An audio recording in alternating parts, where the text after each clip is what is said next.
If you know what to do, but you're not able to do it, that's when you need a mindset coach. And again, this is for the poker players, but it's for anyone in any aspect of high performance. On today's podcast, we have Elliot Roe joining us. Elliot just came out with a new book, A Game Poker, Master the Mental Game, Create a Winning Mindset, and Dominate the Modern Poker Game. So there are a few things here. They improve their mindset. If they reduce the amount of time they're making emotional plays at the table, they'll see a very big return on that money. How do you differentiate someone who's doing well and someone who actually needs to work on their inner game? An example of this that shows itself quite frequently in poker is oftentimes the player will get either anxious or they get very angry, and they'll start making emotional plays because they're feeling picked on. So a lot of sports visualization is just seeing yourself being successful, and I actually think that's the incorrect way. Welcome to today's podcast, everyone. Today I am joined by Elliot Roe. He just put out the game A Game Poker, Master the Mental Game, Create a Winning Mindset, and Dominate the Modern Poker Game. Aside from that, he's also been a mindset coach to various UFC athletes, champions, people at the highest level. So Elliot, I want to say thank you for coming on board. Hey, man. Thank you so much for having me.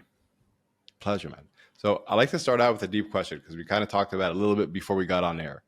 You said there are some poker players that should work with me. Yep. Define what you mean by should work with me. How do you differentiate someone who's doing well and someone who actually needs to work on their inner game, so to speak? Okay. What are the telltale signs for you? So there are a few things here. The first off, they have to have the opportunity to make the money for it to be worthwhile working with me. And we've got to be very realistic about in poker, people playing at different stakes. And most of the players I'm working with are playing extraordinarily high stakes poker.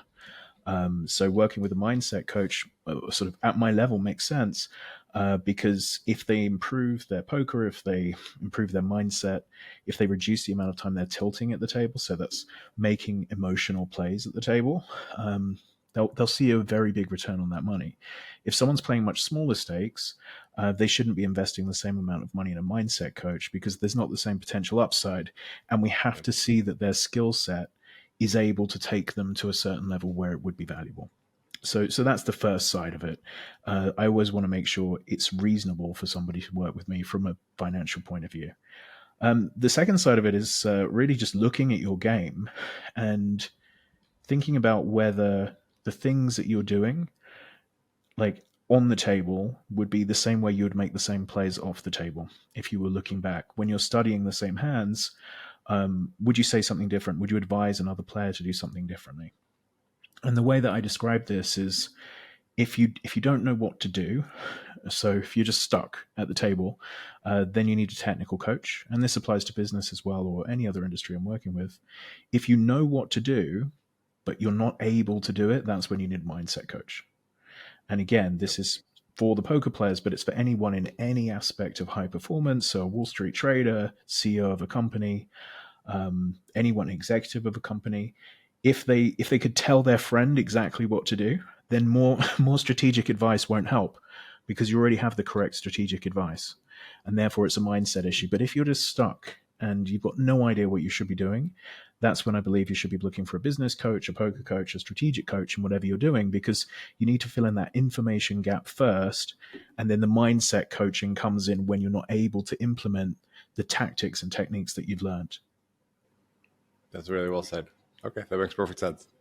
All right, so to go into that, what is the first thing that you do with someone when they come to you and they say, I know I should have done that at the table. I didn't implement the right strategy, but for some reason, I'm not getting myself to do the right thing in the heat of the moment. Yeah. How do you start with someone like that? So I look at the emotional response that's firing at the time. So in almost all cases, when there's this irrational decision making, what we notice is there's also a physical response that comes with it. So I'll say, how did you feel in your body? And we go through a hypnosis state, so they're usually in trance.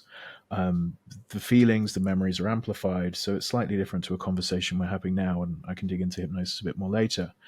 But oftentimes they'll say, hey, I felt a sickness in my stomach. I felt a pressure in my chest. I just felt like I had to act that way. I had to make the decision quickly because I just couldn't deal with the pressure I was feeling. An example of this that shows itself quite frequently in poker is, I don't know how many of the viewers are poker players, but if a player is 3-bet at the table, so another player is playing aggressively against them, and it's the same player doing that, playing aggressively, oftentimes the player will get either anxious or they get very angry, and they'll start making emotional plays because they're feeling picked on. As we go through this process to understand where that's coming from, it will almost always bring up memories of school bullying. Like, it just happens almost every client who has this particular issue. It comes down to school bullying. We work through those bullying issues, and then the three betting at the table becomes something to adjust to rather than something that's a trigger for them.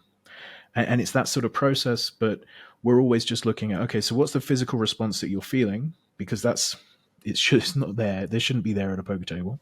And then where's that coming from? What's the root cause of that? And then with hypnotherapy, we can go back to those root causes. We can change the way it's framed. We can make it an adult perspective rather than a child's perspective. So the school bullying, I was 7 years old and I was beaten up. To 7-year-old you, that's terrifying. It's life and death. It's the first time you felt violence. To adult you, it's two 7-year-olds having a fight. So if you can reframe those emotions through an adult perspective and remove the big fight or flight response from it, there's actually nothing to then trigger when those things come up in your adult life again. And it's just really like re-educating the programs that you created to keep yourself safe as a child that you still ended up just holding on to. And when we're talking about high pressure environments, so in poker, a lot of the time my clients are playing for millions of dollars. My Wall Street traders, crypto traders, it's millions of dollars. UFC fighters, it's large money, but it's also their body is on the line.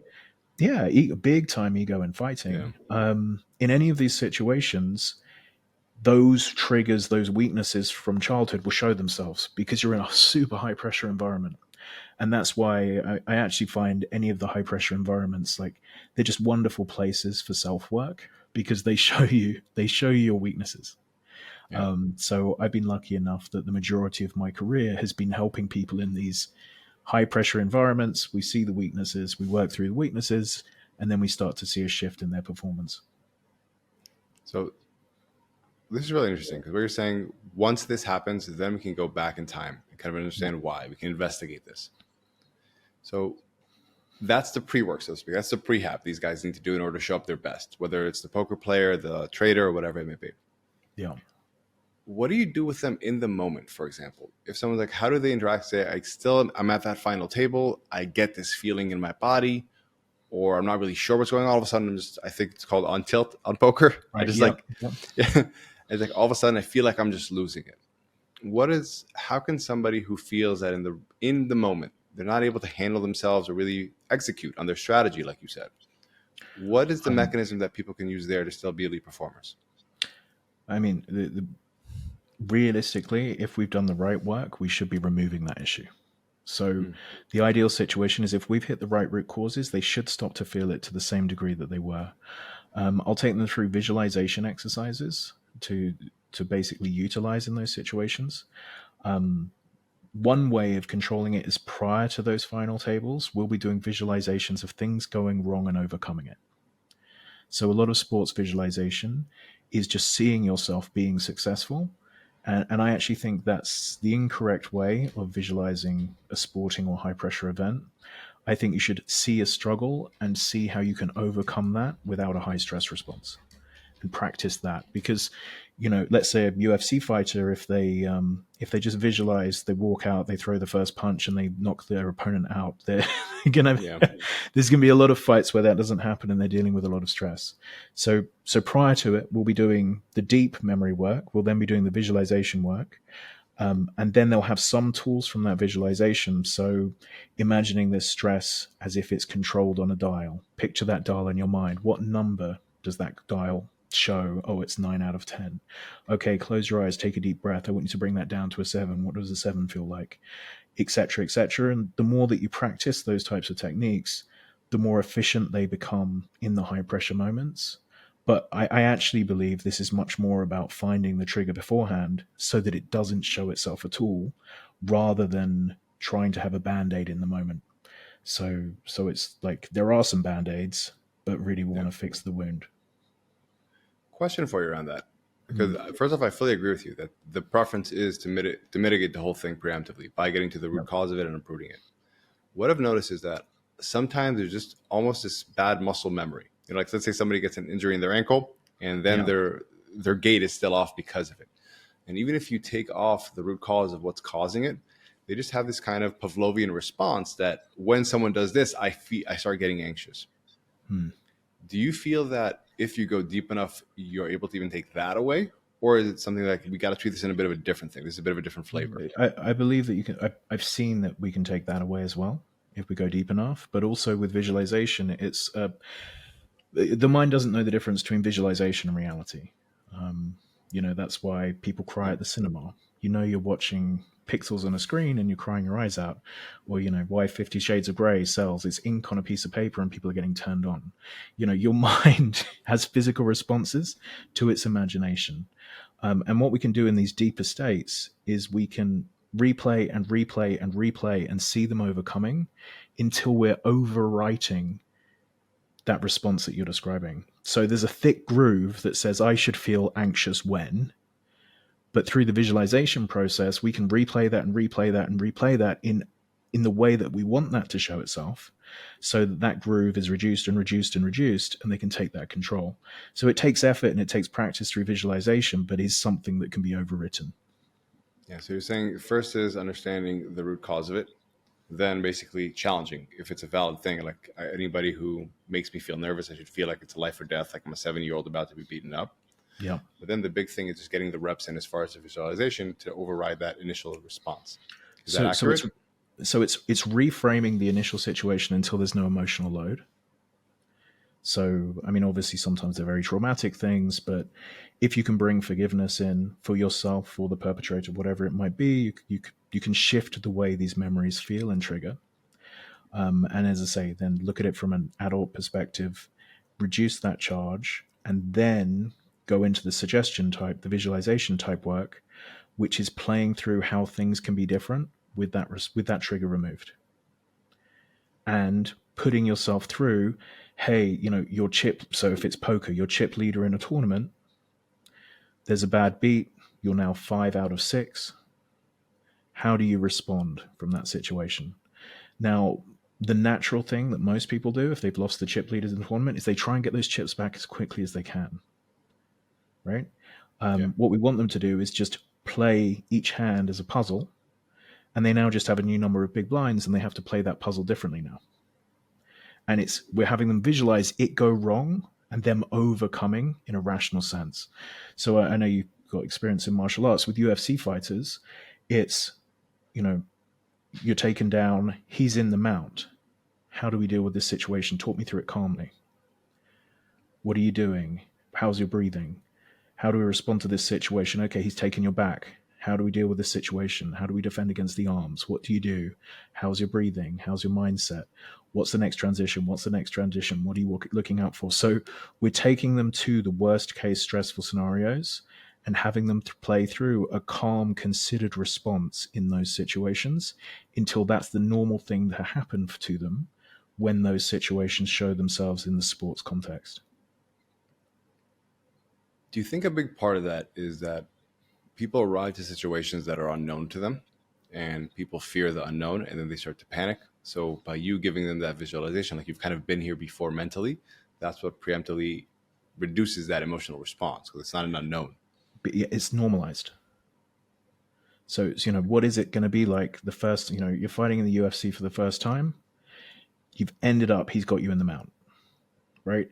You're on TV, your friends and family are watching. There's a huge stress response. We need them to have been there already. So when that happens, this is just a technique that they're utilizing in the same way they would in training. In poker, as I say, the bad beat, or in business, it might be firing the member of staff. An awful lot of owners of companies come to me because they struggle with firing staff.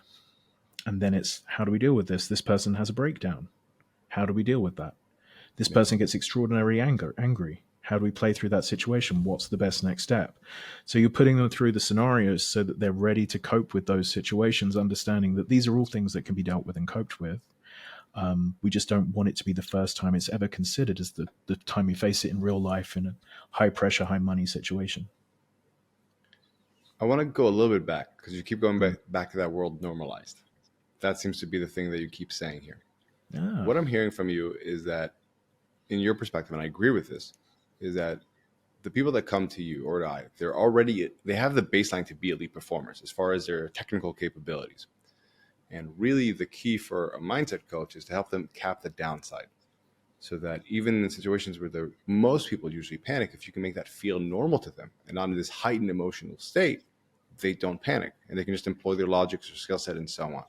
Is that what you mean by normalize? You can normalize the more challenging situations and cap the downside by doing that, so that people don't feel this is new, this is what's going on here, and panic. Is that accurate? I think that's an excellent description of what I'm trying to describe. What we're looking at, and as you said, we're in a strange world where almost everyone who reaches out to us is going to be elite. Yeah. So I'm not concerned usually if someone decides to reach out to me for poker, for trading, for a professional sport. Usually they're one of the top in the world in that area. And what we're looking to do is say, okay, strategically, you know the game plan. For the fighters, often, if they come to me, it will be around the, hey, Elliot, in training, in the gym, I'm a monster. I just wish I could perform in the cage the same way I can perform in the gym. Yeah. And, there are, in the industry, we know there are a lot of guys who are famous for the way they spar, and it just falls apart when they're in the octagon. And what we're looking to do is remove that stress so they can unleash their full capabilities in a high pressure moment, rather than the anxiety goes up, and they shut down their full techniques, their full situation, the body stiffens, and they're no longer able to flow because, everything's about being present, being in the moment, allowing your body to do what it knows how to do. Or even in poker or trading, the muscle memory's there in terms of the reps of how many they played a million poker hands, or they've been trading for the last 15 years. They know what to do and what to look out for at a subconscious level. They need to be present enough in the moment to actually follow through with their game plan. And yeah, I believe my work is helping people like find and perform at their full potential, but they have to put in the hard work to have that potential in the first place. And that's why I like being clear with people. If you don't know what to do, if you're not world class, you should be working with a strategic coach first. And I really believe that that's important. That someone they truly are at a level where the mindset coaching is going to be the edge that tips them over the edge, rather than something that could be leading them in the wrong direction if they just don't know what they're doing. Yeah, it's really interesting because we're exactly aligned with this. So the way I look at it is what our coaching does is it enables consistency. People that can be elite, they have ups, but then they have downs. And if we can just cap those downs, because we can just make sure they're only acting on their skill set, not emotional impulses, at times that's when they keep winning. It says exactly what you're doing. Is that correct? Yep, exactly that. Well, so I have a bit of I do want to ask a bit of a challenging question here. Yep. Let's say you get someone you're with one of your players, let's say at a big tournament, and somebody comes up to you and all they have is 6 hours before, let's say 4 hours before their big game. And you don't have time to let's say fully get out the grooves by doing all the visualization and all that. Yep. You kind of do the initial work. They cognitively understand, oh, okay, this feels like a threat, even though it shouldn't be. They get that logically, but they haven't yet been able to completely let it go. Are there some tools that you could give them that, oh, this is a way for you to catch yourself if you're starting to get emotional?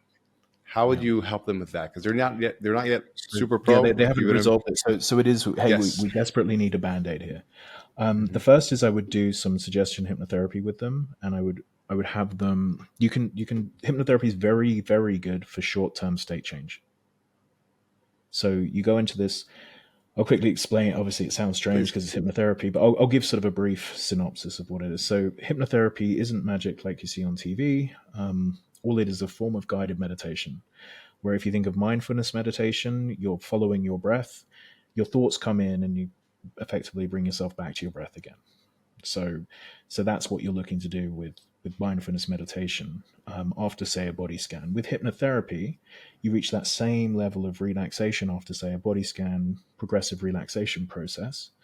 But instead of letting go of your thoughts, you're focusing on a singular emotion or a singular thought. And that allows you to then explore that emotion and that thought in a way you wouldn't be able to do in a conscious conversation. So that's like a very brief like description of what it is. We take a client to that sort of state, and then we can make a state change that, if we're not doing the deeper work, will still work for a short period of time. So they're in this very relaxed state where they can visualize much more vividly than they can in their everyday life. And I'll have them picture the most professional version of themselves. What does that part of you look like? How's he standing? How's he dressed? How does he interact with others? How's he playing at the table? Watch that part of you play through this entire final table. What does that look like? What do you see? What do you notice? And now I want you to step into that body. What does it feel like playing this way? Understanding how you overcome these different situations. What does that feel like to you? And I'll have them describe it in vivid detail. And we'll run through this and run through this until they've framed themselves as that most professional part of themselves for the next 24 hours. So we sort of blind and remove everything else as far as we can from their frame of reference. So I want you to imagine that the table's in color. You and the table are in color, but the rest of the world's in black and white. Nothing else exists until this final table is over except you playing your best poker. What does that feel like, making the decision for you, for your family, that nothing else exists except playing your most focused poker today? And you put these suggestions in place and create this emotional response in them, so that by the time they come out of that process, they're feeling very confident and sort of invincible. So it's a short-term state change. They're going to wake up tomorrow and they won't be a different poker player. But in that moment where they had a high level of anxiety, that anxiety is going to be much lower than it was before. And they're going to be framing as like, what would that best version of me do right now?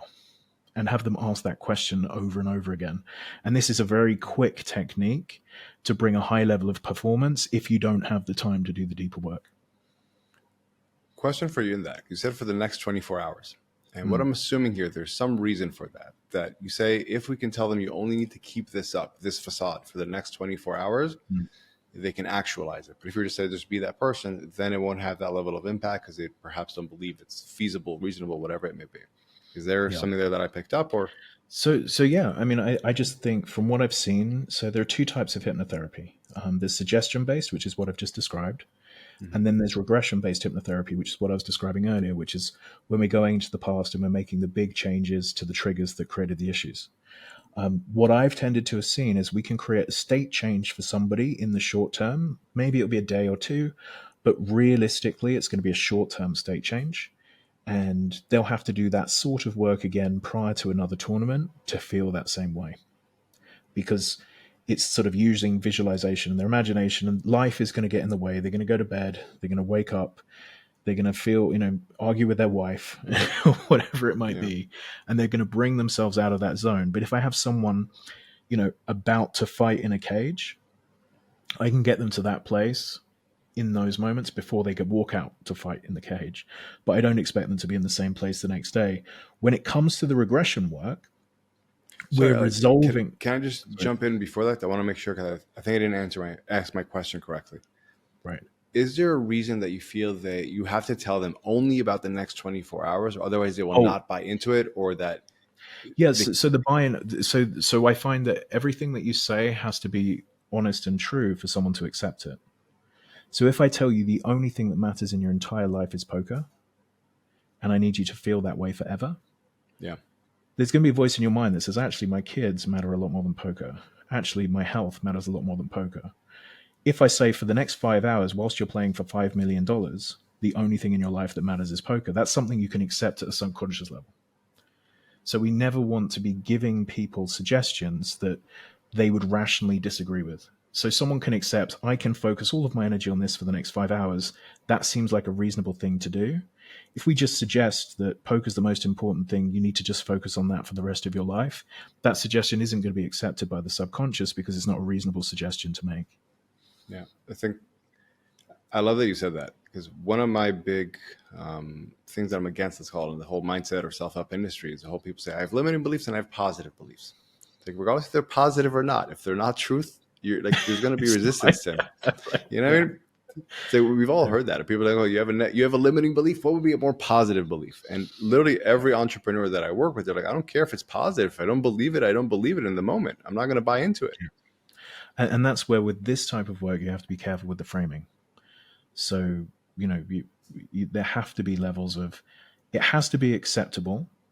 And if someone's a high performer, they can accept that they know that there's been a time they've been on their A game. They know there's been a time they've been fighting in the cage and they just felt invincible. There are these moments that we can connect into that's us at our absolute peak performance, us in flow. And if you're just asking someone to step into something that they've felt before, even if they've only felt it for 5 minutes before, they can accept they can do that for a few hours. If you tell someone you need to be in that state for the rest of your life, the subconscious is going to laugh at you because That's great. it just doesn't fit. Yeah, that's great. So, and I'm going to naturally assume that, again, that's the way to cap that downside in the short term by saying, okay, you don't have to hold on to this forever. This like really, really peak state that you were once before. Now, however, in the future, how you can maintain this elite level of performance is by removing the drag. And that's where we got to do the deeper work. Is that accurate? Exactly. So, question for you. Like, you deal with, I'm sure, a lot of A-type individuals. Do you feel you sometimes get resistance from people to wanting to do that work, to really go deep and be vulnerable, especially with, let's say, UFC fighters or whatever it may be? Or is it people come to you when they already have a willingness about them? I think there's always a willingness if they've reached out themselves. The place where I found that difficult is when someone gets sent to me by their company, or they get told they have, it's just something where, my wife has said I have to do this. Typically those clients, it's a waste. I usually say, like, it's highly likely this is just a waste of both of our times and your money. I don't like working with someone unless they're coming to me because they believe that they have an issue that they need to work on. The second side of it is, and I think with any kind of coaching, but specifically hypnotherapy, the most important piece is rapport. The person has to I sort of believe that I can help them. They have to want to be helped. And then they generally have to like you to some extent as well, I believe. Like, there has to be some level of respect, but also the way I describe it is, we're working as a team against your subconscious. So you and your conscious mind and me, we both want the same result, which is for you to perform better in these moments. And your subconscious is there saying that it's scary if you have this level of success.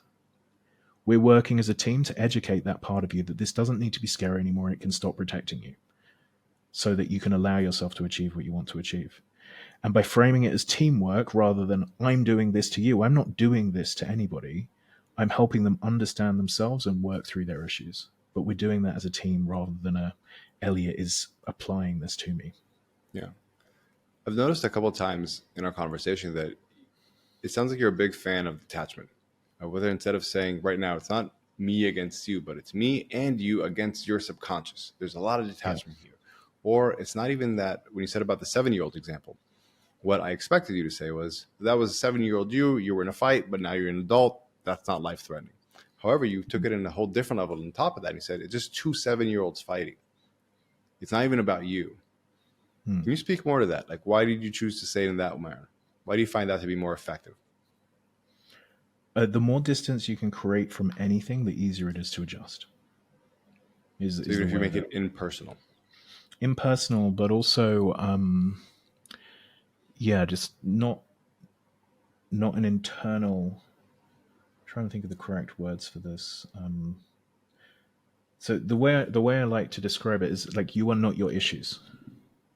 So you aren't an angry person. You learnt to be angry at some point. You aren't an anxious person. You learn to be anxious. So, as in, it's the same from this. Like, the more separation, the more gap we can create from the person's belief that these issues are innate, the more space we have to do the work and the more flexibility there is. Like, the more fissures there are there for us to pressure and create a new reality for them. So by stepping outside, looking in at the situation, we can almost always give great advice to our friends. It's hard to give that same advice to ourselves. But with these sorts of trance-like states, we can actually look in from the outside and treat ourselves as a separate person. So I could say, Itamar, like, I would like you to see this response. I'd like to imagine you're a consultant. You've been hired to help this person. What would you tell this person? And you'll come out with this eloquent list of all the things you should be doing better in your life. Or Yeah. the parts type therapy. I want you to imagine that higher self, that best part of you. They walk into the room. What do they look like? And you'll say, they're tall, they're handsome, they're glowing white light. Okay, great. What does that part of you tell you? What advice does that higher self have for you? And again, they'll come out with these eloquent, beautiful descriptions as to exactly what they should be doing. And then we'll bring it in. So you understand exactly what you need to do. I want you to listen to your higher self, and I want you to just make the decision to follow your own advice. Can we both agree that you can choose to follow your own advice in this situation? And because you've separated it, and because they've given the advice themselves rather than me telling them what to do, oftentimes they'll accept it much easier. And that's why I'm creating the space for that to happen. So they're Yeah. free to actually speak the truth to themselves. Even if they don't want to hear it, might be, I have to divorce my wife. Okay, well, if that's the truth, that's the truth. But they didn't want to say, that person should divorce his wife. Okay, they didn't want to say that Yeah. I need to divorce my wife. But obviously the logic of that plays out once that situation's in play. So follow up to that. So this is literally what I do as well with my clients in order to uncover what their main mental blocks are. We first start with this exercise of like, what should somebody else do? Let's say a CEO was more successful than you, despite being drunk, lazy, whatever it may be, but they did 1, 2, 3 things that made such an impact. What would those have been? And then they say, oh, it would probably be X, Y, Z. They say, cool, why aren't you doing them? Yeah. And from there, we kind of pull the yarn of saying, okay, what's the mental block that you have around this stuff? However, is it accurate to say that the poker players, they already know what they should be doing? Or how do you come to recognition? Like, how can you find with the least amount of time? Because what I think we're both not fans of, and I think a lot of our clients come to us, I don't want to just spend 10 years looking at my past. I want to get down to the bottom of it really, really fast. So what's your methodology to get down to the root cause as fast as possible? So the first session I do a 90-minute intake, 30 minutes of hypnotherapy. So I'm getting a lot of context in that first 90 minutes. And then because of this modality, and this is why I'm looking for those physical responses I mentioned earlier. If there's a physical response, your subconscious knows where it's coming from. Otherwise, What do there you would mean be by no. that? So if I don't know. If you think about something, somewhere in your life, you have an anxiety response that has a physical response to it. So, racing heart, sickness in your stomach, tightness in your chest. So, for a lot of people watching, it's probably public speaking is there for a lot of people, right? Um, your subconscious is generating that. It's not a real thing. It's being created from inside of you. It's not externally created, it's internally created. So the subconscious understands why. Otherwise, it wouldn't be creating that feeling. It knows, it believes there's a threat because it learned that there was a threat. So in that trance-like state, when I say, I want you to connect into that feeling in your chest, or I'll say, I want you to imagine walking onto that stage. What does it feel like as you face that audience for the first time? And they'll say, I feel a tightness in my chest. My hands are starting to quiver. I can feel a sickness in my stomach. Excellent. I want you to dig into that feeling. I want to amplify that feeling now. Connect that back. 5, 4, 3, 2, 1. What's the next memory you think of? And they'll bring up another memory and then another memory. And usually we'll get to something between the ages of 5 or 10 that explains why they created a phobia of that situation. But if the subconscious didn't, the physical response wouldn't be there if the subconscious didn't have a reason for it. And because in hypnotherapy the subconscious is dominant, it's just very fast for us to find those places. So normally it's within 20 minutes we're getting to some of these deeper memories that they might not have thought about in 20, 30 years, but they're popping up because to the subconscious that's a dangerous memory that it's using to navigate life. And it's all about making sure the subconscious is dominant over the conscious mind as you're going through that process. Yeah, that's really interesting. Like, yeah, there's a lot of similarities here. I've always thought about it as asking people, where did you learn that to be true? Which I think is a more cognitive approach, and you're having a much more deeper, like saying, let's go to the emotional approach for some people. Yep. Question for you around that. Have you ever worked with anybody, let's say like military, law enforcement, guys with severe PTSD? Yes. And I'll say this about myself, like what I noticed when I came out of the agency, and I think we've talked about this on a personal level, like I almost got kidnapped by Al-Qaeda, I had some PTSD there, and the way I was basically taught to deal with emotions was to not have emotions. I was extremely emotionally detached from my early 20s. And I would think that if in my early 20s you would have came to me like, what's the feeling you have? I'd be like, I don't have any feeling. And I wonder how you've dealt with people like that. Like, I'm sure there's a way to peel through that, obviously. But So I usually when they present to me with some level of PTSD, I start with the symptoms that they describe. So there's usually a PTSD symptom showing itself. So it might be, let's say it's nightmares, night terrors, or a response to loud noises. So we use those situations. So if they're not sleeping, they have night terrors. What does that feel like as you wake at night? Again, they describe that visceral sensation. That's my gateway in. yeah, So I'm not saying, what are your feelings? I'm using whatever they've given me in that pre-talk.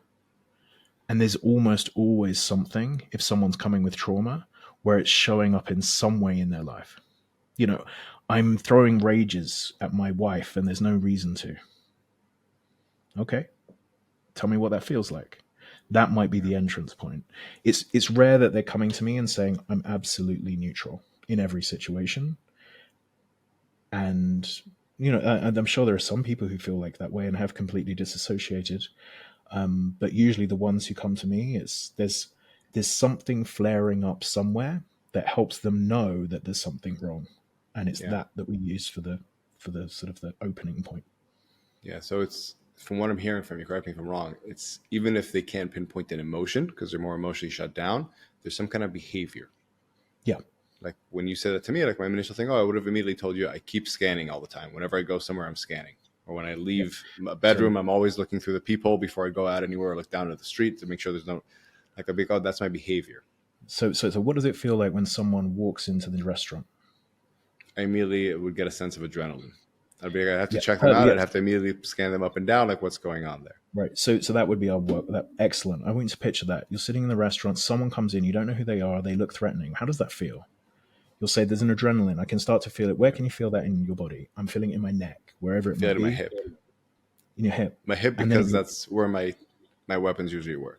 Like, it immediately feel like something like seizing there because I'm about to like, and then visualize them. And then it's like, excellent. You're feeling that in your hip. I'm going to count you back from 5 to 1. It's going to take you to another memory earlier in your life. 5, 4, 3, 2, 1, and it's going to be sometime in the military. Yep, it's not in the military, the agency, the shooting ranges. Sorry, but but it wasn't. But exactly that, because it popped me up like exactly. I remember the death house that we used to clear in the agency. Took me back immediately. That I can remember the target in front of my face, like the smell, everything. And then you go to the next, go to the next, go to the next, and some other things will pop up. But there's always an entry point. You just have to find the entry point of the emotion, and it's almost always that same. What you're describing there is like, for me, it's in my hip, and then it gives us a story as to why it's there. Yeah. So, a question around that, because what you said is that people usually comes down for something that happened from 5 to 10. Yeah. What I've noticed with some people, it's that it's their youth in whatever the context is. So if it's life in general, it's 5 to 10. But if it's, for example, like the example I like to give is somebody, if they have 100 launches in business under their belt and the 100th and one didn't go well, they'll be like, that's part of it. If their very first launch, didn't go well, that's different. So is it also the context of the first time you did this thing? Yeah, I mean, that's really interesting. I agree with you. Like, there will be some level of stress from that thing that they did, but oftentimes you can go a level deeper than that, and there's a reason why that was so emotionally devastating for them. So the reason the first launch was so chaotic and I didn't like it was because my dad didn't love me as a child, and this was my way of proving to my dad that I was good enough, and I'd lost my way of proving to my dad I was good enough. Yeah. So it's a bit like a really silly one, like fear of spiders, right? Why are you scared of spiders? When I was 10, a boy threw a spider in my hair and I freaked out. Okay, that's what someone will say. When we do a hypnotherapy session, that memory will come up, but behind that memory is their mum screaming when she saw a spider. And that's what made it scary, not funny, when that boy threw the spider in their hair. So there had to be an initial sensitizing event for there to be a secondary response, because some people, if someone threw a spider, they would laugh. But you didn't laugh. For some people, their first business crashing is I'm an entrepreneur. Everyone's first business fails. I'm just moving ahead. But for this individual, it was traumatic. Why is it traumatic for one, but something someone else can get over? And what's the story behind that trauma? So I'm usually looking for the what's the story behind the thing. The place where this is different is significant PTSD. If it happens in adulthood, it has to be more extreme than the way a child's mind gets shaped. Yeah. But there are instances, military experiences, sexual assaults, things like that, where that they can be the root cause. So when it's very extreme, we can be looking through adulthood. But if someone presents with an issue that's, hey, I had this extreme response early in my business life, I think you're right. Those early experiences are more amplified, but I find there's usually a reason why for that individual it was particularly painful, and it's the exploration of that's a part of the work that I do. Yeah. So it's kind of that whole going 5 levels why deep, but and then a point of it is to why is it traumatic to you? For Yep. example, you're saying, why was the spider traumatic to me? Because my mother taught me that those things are really scary when I was a Yep. little kid, and therefore that's what happened. Is that accurate? Exactly. Yep. But you might think it's because someone threw a spider at you, but there was a reason why that was the traumatic experience. But you might only remember that one. Usually, people don't remember consciously the actual initial one. They usually consciously remember the secondary one where they had the big emotional outburst. But there was a Mm, reason why there was a big emotional outburst there. that's great, man. Cool. So we got a lot covered here. Is there anything else that you want to say that addition, like this is something that you wanted to pop up back there? We said something about this, but you think it would be valuable to share this, or just anything in general, man? 'Cause I think you're just sharing a lot of wisdom here, and I appreciate it. Um, I would say I love how you described that you help your clients. I follow a very similar sort of process of this. Hey, what would the top person in your industry do? And list them down, and then put a tick or a cross next to it as to whether you're doing it, and which of those crosses feels most emotional to you, because that's where we're starting our work. So it's a very similar. We our processes are very, very similar. And I would say the big thing for anyone watching this is like work through your life and have a look at different places where would you tell someone else to do things differently than the way you're doing them. And anywhere there's a gap between what your advice would be and what your behavior is, that's worth exploring. Certainly worth exploring on your own, but it can be really worth working with someone to help you understand and work through that. Because if you can remove these barriers, it's like you're driving with the brakes on. You can just see, exponential gains if you can remove the brakes in those situations. Yeah. So I want to say thank you very much for coming on. And I hope everyone listened today got a lot out of it. I got a lot out of it. And I think one good litmus test that we give to everybody at home, whether you're trying to work on your performance or whatever it may be, look at the person's results. Like the beautiful thing is there's a lot of people that call themselves mindset coaches out there, but they can't actually stick to results. And the fact that Elliot works in these such tangible places, whether it's poker, finances, traders, CEOs, whatever it may be, and that forces to actually find a system that really works, or otherwise results don't happen. It's a litmus Yeah. test that like someone's the real deal. And that's why I said, like, I think that's probably why we also have similarities, because you have to find the truth in order for things to actually work, not just make people feel better. And I want to say again, like, thank you very much for coming on, man. Where can everybody find you? Head to elliotroe.com. You can look at my coaching stuff there, and we have an app called Primed Mind that you can download for free. It's on the Android, it's on the iPhone store. It's called Prime Mind. It has about 400 hypnotherapy audios on it. I think 40 of them are free, and then you can pay for an upsell to those. But just to try it, if you want to experience hypnotherapy and you have a phone, you can try it for free. So I would guess most people out here probably have phones. So if any of this has been of interest, that is the suggestion hypnotherapy I was describing, the state change. And then obviously we've got the coaching that's available there if you're looking to do the deeper work. That's something we do have available. Awesome. Thank you very much, Elliot. Aside from Hey man, that, thank we you will so much see. for having me. Yeah, man. We'll see everybody next week. Bye, guys.